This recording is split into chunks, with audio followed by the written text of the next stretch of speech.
Well, hey guys, welcome to Bowhunting Soul. Okay, so today's video, want to do a quick kind of comparison between different types of grips. Now, when we talk about in the traditional archery world, you might hear the terms high risk grip, low risk grip, medium risk grip. What does all that mean? So I got my two bows here, my two kind of, I guess, totally different styles of bows that I can kind of illustrate that with. So I've got the Pacific stick right here. Okay, this is the St. Patrick Lake Longbow's Pacific stick. Now this one happens, sorry, I got my arrows on here. This one happens to have like a dished grip. Okay, that really doesn't have any, not so much like play in what we're trying to define over here. But this is essentially a low wrist. This is going to be called a low wrist grip. Okay, so imagine even if like this was flat over here instead of this dish. Imagine if it was just like this. The way it's more in reference to the way you hold the bow. Okay, so the other one that we have here as an example is my Java Man Elkhart. Now this one is going to end up being what I would consider, some would consider a high risk grip, but I would consider this a medium risk grip depending on the bow. Now there's even higher risk grips. Now what is all this in reference to?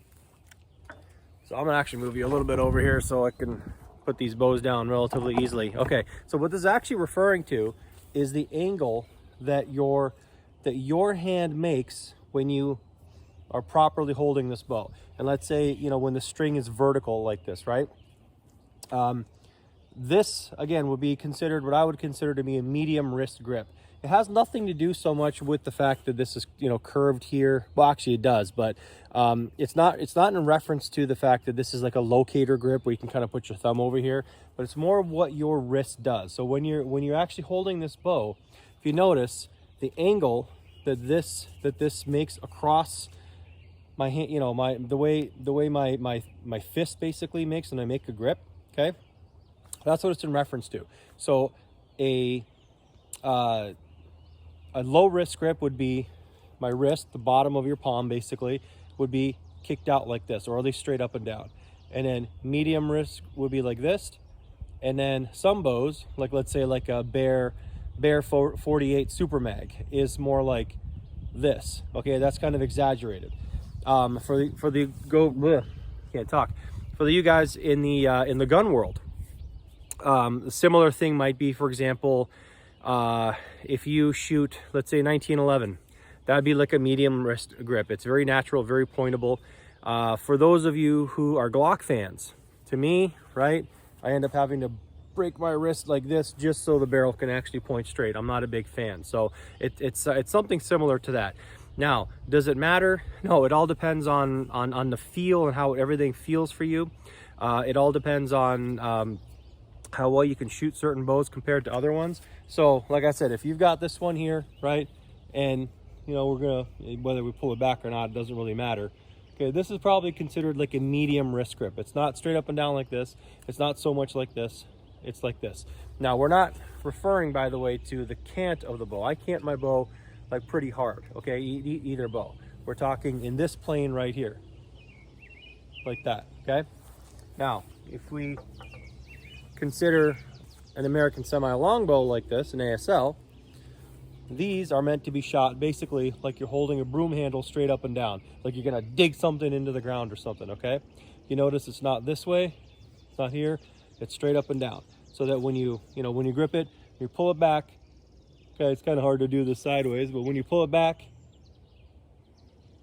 okay, this grip, your fist is pretty much like this and not like this. Now, how's that important? Why is that important? Well, on a bow like this, especially with American semi-longbows, you need to put, you know, some heel into the bow. Not necessarily on purpose, but you need to actually, I mean, the bow is designed to be shot this way. So if you're coming from a grip that's a little bit different and you're trying to shoot this bow and you're trying to do one of these while you shoot, it's not going to be a very good experience for you. So I'm brand new pretty much to the ASL experience, but I mean, I even knew these things before shooting one, but so, you know, don't, you know, take that for what it's worth. But I've shot a lot of bows. I've shot a lot of bows with different styles grips. I don't think I've ever shot one that has this much of a low grip, and all ASLs do that. The only other one that kind of came close probably to this one would be my 59 Kodiak.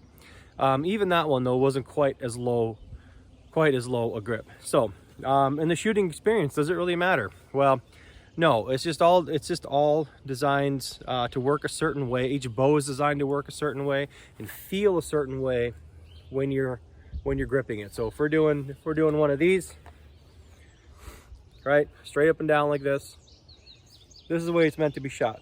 Okay, whether I cant it this way, right, whether I do, whether I do one of these, it doesn't matter. To me, it matters as far as like sight window, but that's not what we're talking about. We're talking about this versus trying to do one of these. Again, that's pretty exaggerated. It's just not going to work. It's just going to want to rock, right? So if you're used to shooting a bow a certain way, and you try a different style of bow that's meant to be shot a different way, you're probably going to run into some problems. So anyway, that's basically the short and sweet of it. Okay. Again, whether you have a dished grip or not. Now the dish grip on this, actually, for me, it actually helps, you know, get a little bit of a feel. This bottom part of the dish over here, when I grip it, it actually helps to locate this bow and make sure, it makes sure that I'm able to actually put some heel into it and hold it the way that it's meant to be held. You know, like so, right? Whereas with the Elkhart or with another grip that's more medium wrist, more of a higher to medium wrist, and you know, you can see I'm making a more like straight across this way. The bow is kind of like this, and it's just a different feel. It's a different feel on how the you know, the feel at the shot, right? I don't want to say the shock or anything like that, but the feel at the shot, the way the feedback is, the way all that energy is going to come, or the, you know, the stress when you're pulling, the weight is going to come through. Is it going to be like this? Is it going to be like this? And certain bows, again, are meant to be shot a certain way. Now, practically and tuning wise, how does that affect us? Well, in my experience, the higher the grip, the more higher the wrist, basically, then the higher the knock point needs to be. Typically, the way I shoot, okay, and everyone's different the way they hold their bows. Everyone's different on how you know, how they can tune and how their release is and all that. That's why it's a very personal thing. When someone says, "What's your knock point?" I can give them an idea, but they're going to go up and down from there. Depending on all that, okay. Typically for me, my knocking points are higher than some would expect. I mean, I'm every bit of 7/8 of an inch on this one, meaning if I were to hold a T-square on here, okay, and you know, resting on the rest, and we usually measured the bottom of the top knock, okay, for your knock height, that sits about 7/8 of an inch, okay. For the ASL that I have over here, this one actually sits about just barely over a ½ inch. I think it's like 5/8 of an inch or something like that, which is about the lowest, actually just under 5/8, I'm sorry. So it's about the lowest knock height that I've ever had on any bow, just because of this. Now you're thinking, well, if it's straight up and down, wouldn't this, you know, be higher? No, it's you're actually thinking, kind of thinking that backwards, because when you're doing this, it's more of a straighter shot, right? With a higher wrist grip, okay, the more we're doing this, okay, you would think that this would have to kind of come down to compensate for that, but that's not true, because what we're doing was actually we're pivoting around here. We're pivoting around this thing. So what that ends up doing is, even though this is going like this and this is raising, you're gonna have to raise it a little bit more, because the way it comes off of the curvature of the shelf. Now, every bow is different. If you're using any kind of elevated rest, that's going to affect it. If you're shooting like off a dead flat shelf, it's going to be different.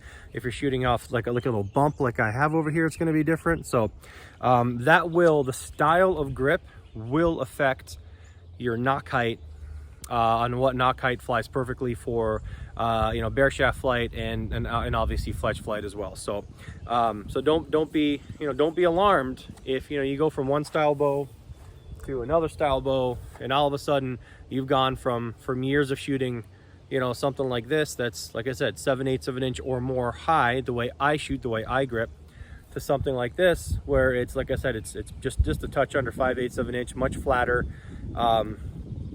you know, and a lower knock height. So anyway, there you have it. Medium wrist, high wrist. So if you guys got any questions, please leave comments below. I really appreciate it. I might actually do part of this in a podcast, and some I haven't done a tuning one in a long time. So be sure to tune in to the Bowhunting Soul podcast. I really appreciate it when you guys listen to that and sign up and subscribe and share. It's really, really important. And definitely like, share, and subscribe this channel. I would really appreciate that as well. So other than that, all right, it's June 2nd today. So spring is here. Spring is definitely here. Summer's here, and pretty soon we'll be you know, counting down the days. I know I am to September, so can actually get back in the woods and do, you know, fun stuff. So all right, thanks for watching, guys. I appreciate it.